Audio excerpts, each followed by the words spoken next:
ਸਦਿਆ ਪਿਆ ਤੇਲ ਚੋਂਦਾ ਉਹਨੇ ਮਵੇਂ ਪਾਤਾ ਤੇਲ ਦਾ ਕੰਮ ਤੇ ਟੂਟੀ ਲਾਈਨ ਚੱਲੇ ਉਹ ਬੰਦ ਹੋ ਗਈ ਫਿਰ ਮੁੜ ਕੇ ਸਟਾਰਟ ਕੀਤਾ ਉਸ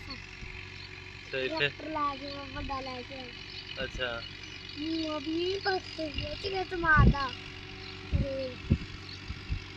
ਹੁਣ ਉਹ ਸਟਾਰਟ ਨਹੀਂ ਹੁੰਦਾ ਹਾਂ ਸਟਾਰਟ ਨਹੀਂ ਹੁਣ ਹੁੰਦਾ ਹੁੰਦਾ ਫਿਰ ਉਹ ਲੈ ਲੋ ਨਹੀਂ ਸਟਾਰਟ ਹੁੰਦਾ ਚੰਗਾ ਟਰੈਕਟਰ ਆ ਉਹ ਹਾਂ ਕਿ ਦੁੱਖ ਆ ਤਾਂ ਕਹਿ ਬੰਦ ਹੋ ਜੇ ਚੰਗਾ ਟਰੈਕਟਰ ਕਿਹੜਾ ਵਾ ਉਹ ਵੱਡਾ ਦਬੰਗ ਨਹੀਂ ਵੱਡਾ ਵੱਡਾ ਟਰੈਕਟਰ ਵੱਡਾ ਕਿਹੜਾ ਓਏ ਕਿਨੂੰ ਲਿਆ ਉਹ ਠੀਕ ਆ ਹਾਂ ਉਹ ਠੀਕ ਆ ਲੈ ਛੋਟਾ ਉਹਨੂੰ ਕੀ ਆ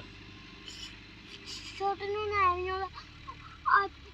ਰਾਸ਼ਨ ਨਾਲ ਲਾ ਲਿਆ ਉਹਦਾ ਟਾਇਰ ਹੀ ਤਾਂ ਹੋਇਆ ਖੜਿਆ ਹੋਏ ਅੱਛਾ